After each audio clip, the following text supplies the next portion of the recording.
Hoje no Tarek Notícias, Israel vai acabar com restrições da Covid-19 depois de sucesso da vacinação. Supremo adia julgamento de recursos sobre operações em comunidades no Rio de Janeiro. Tiroteio em festa em Nova Jersey, nos Estados Unidos, deixa mortos e feridos. Indústria de carnes no Brasil alertam para a alta de preço e pedem apoio do governo. Queda de teleférico deixa ao menos 14 mortos na Itália. Petrobras prevê investir 300 milhões de dólares até 2025 em refinarias que não serão vendidas. Eu sou Tarek Elaques e está no ar o Tarek Notícias.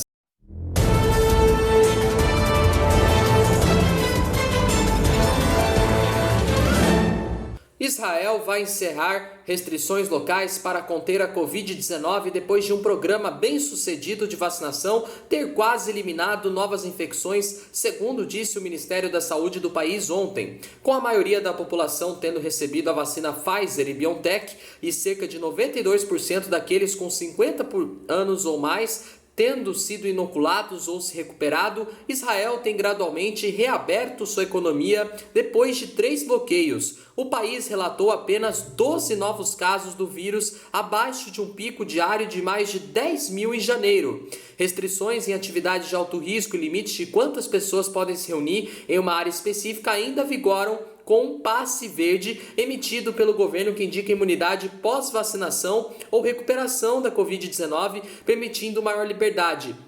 Mas o ministro da Saúde israelense, Yuli Edelstein, disse ontem que não estenderá o arranjo, o que significa que as restrições e o sistema Green Pass serão revogados a partir do início de junho. Israel ainda manterá suas fronteiras fechadas para a maioria das viagens, embora tenha começado a permitir a entrada de pequenos grupos de turistas vacinados. O Ministério da Saúde também vai reexaminar a obrigatoriedade do uso de máscaras faciais em espaços fechados. O Supremo Tribunal Federal adiou hoje o julgamento de um recurso sobre a realização de operações policiais no Rio de Janeiro durante a pandemia de Covid-19. O ministro Alexandre de Moraes pediu a vista, ou seja, mais tempo para analisar o caso. O julgamento ocorria em plenário virtual, no qual os ministros depositam os votos pela internet e estava previsto para terminar na sexta-feira. Na semana passada, o relator ministro Edson Fachin foi o primeiro a votar. Não há data para a retomada da análise. O recurso foi apresentado pelo PSB e por organizações de direitos humanos que tentam conseguir novas medidas, além da decisão que restringiu o uso de helicópteros nas ações e fixou regras para incursões próximas a escolas durante a pandemia. A ação pede ainda que o STF mande o governo estadual elaborar um plano de redução da letalidade policial. Edson Fachin determina em seu voto diversas medidas para reduzir a letalidade das operações e também quer que o Ministério Público Federal investigue suposto descumprimento das restrições impostas a operações policiais. Ele foi o único a apresentar voto. O entendimento do ministro é estendido à operação da favela do Jacarezinho no último dia 6. Apontada como a mais letal da história do Rio de Janeiro. A ação da Polícia Civil deixou 28 pessoas mortas. No dia seguinte à operação, Edson Fachin encaminhou ofícios à Procuradoria-Geral da República e à Procuradoria-Geral de Justiça do Rio de Janeiro, citando possível execução arbitrária durante a ação, o que a polícia nega. Em junho do ano passado, o ministro decidiu que durante a pandemia de Covid, operações policiais no estado só deveriam ocorrer em hipóteses absolutamente excepcionais e com justificativa do Ministério Público Estadual por escrito. Um tiroteio em uma festa de família organizada dentro de uma casa em Fairfield, no sul de Nova Jersey, deixou 2 pessoas mortas e outras 12 feridas no fim da noite do último sábado. É mais um caso que reacende o debate sobre a abertura ao porte e a posse de armas nos Estados Unidos. De acordo com autoridades locais, os moradores organizavam uma festa com tema anos 90, com grande parte da população vacinada contra a Covid. Encontros têm sido permitidos nos Estados Unidos. Havia convidados de todas as idades do evento. Segundo relatos feitos à Associated Press, o criminoso chegou ao local e abruptamente abriu fogo contra os participantes da festa. Ao menos 15 tiros foram ouvidos. Ninguém foi preso até ontem à noite e não há sequer um nome sujeito. o nome suspeito. As investigações ainda estão em andamento. A polícia disse que as vítimas do criminoso são um homem de 30 anos e uma mulher de 25. As 12 pessoas que ficaram feridas foram levadas a hospitais da região. Houve tumulto depois do tiroteio, com alguns dos vizinhos abrindo suas portas para convidados que fugiam dos tiros. Outros participantes da festa tentavam escapar em seus carros e acabaram causando acidentes. O prefeito da cidade, Benjamin Burtser, disse que ainda não tem detalhes sobre o assassinato.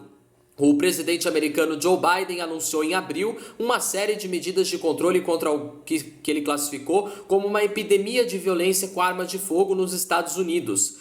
Antes de apresentar uma série de ordens executivas, o presidente democrata também classificou a violência armada nos Estados Unidos como uma crise de saúde pública, o que onera os cofres públicos em cerca de 280 bilhões de dólares anualmente. As indústrias de carne suína e de frango divulgaram hoje um manifesto indicando que novas elevações de preços desses produtos devem atingir os consumidores brasileiros.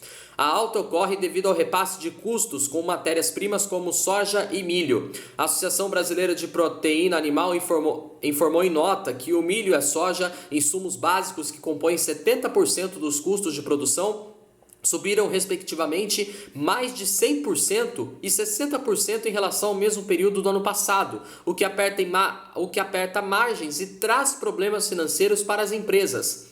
No caso do milho, há um agravante com a quebra de safra pela seca no Brasil, impulsionando as cotações.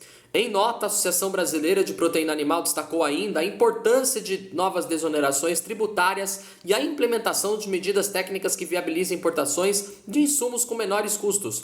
Para evitar que o quadro se agrave ainda mais, as representações setoriais solicitaram ao governo medidas para que o setor de proteína animal do Brasil tenha igualdade de competição pelos insumos em relação ao mercado internacional, evitando a desindustrialização e a perda de postos de trabalhos. A nota afirma que a avicultura e a suinocultura, além de responderem por 4 milhões de empregos diretos e indiretos, também garantem a segurança alimentar da população. Em abril, o setor teve atendido pelo governo seu pleito para que a tarifa externa comum fosse zerada para a importação de milho, soja e subprodutos como farelo de soja de fora do Mercosul. Mas isso não tem sido suficiente para viabilizar compras externas a menores custos, o que levou o segmento a formalizar novos pedidos. A ABPA comentou que há desoneração de tarifa para esta importação, mas não há viabilização técnica em referência a produtos transgênicos aprovados em outros países que não têm aval no Brasil, o que limita os negócios. Nesse caso, o setor pede viabilização emergencial das importações de milho e de soja para uso estritamente em ração animal.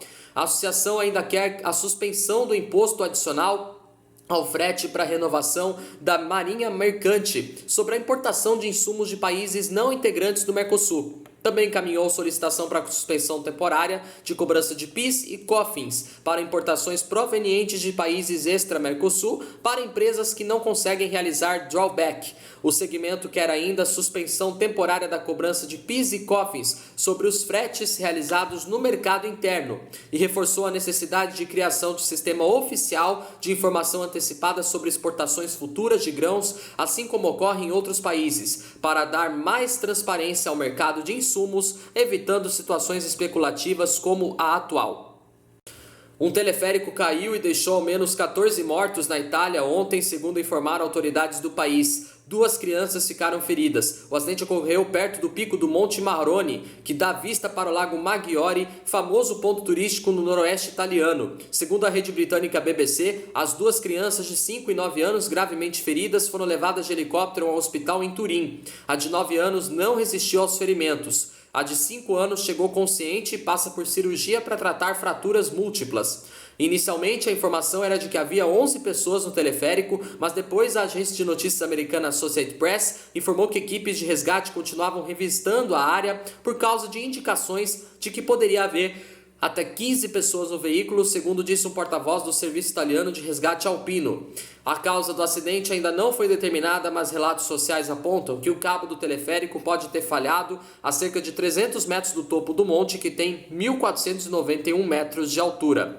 O porta-voz do Serviço de Resgate observou que a linha foi renovada em 2016 e só recentemente abriu depois que os bloqueios para conter o coronavírus fecharam teleféricos em toda a Itália. A Petrobras anunciou hoje o lançamento de um programa que prevê investimentos de 300 milhões de reais até 2025 para aumentar a eficiência de desempenho de refinarias que não estão no plano de desinvestimentos da companhia. A estatal disse que tem o objetivo de estar entre as melhores companhias refinadoras do petróleo no mundo com um plano chamado Reftop Refino, de classe mundial. A Petrobras afirmou que as unidades que receberão os aportes serão as refinarias Presidente Bernardes, Duque de Caxias, Capoava, Paulínia e Henrique Lage. Os investimentos do programa já estão incluídos nos 3 bilhões e 700 milhões de dólares que a empresa prevê para a área de refino do Plano Estratégico 2021-2025. O Tarek Notícias de hoje fica por aqui. Se você quiser rever nossos vídeos desde a nossa primeira edição do nosso jornal, tá aqui no nosso canal. Deixe seu like, se inscreva no meu canal e me acompanhe também no Instagram e no Facebook. Desejo a todos uma ótima segunda-feira para vocês, um ótimo começo de semana e até amanhã em mais uma edição do Tarek Notícias. Obrigado pela companhia. Valeu, tchau!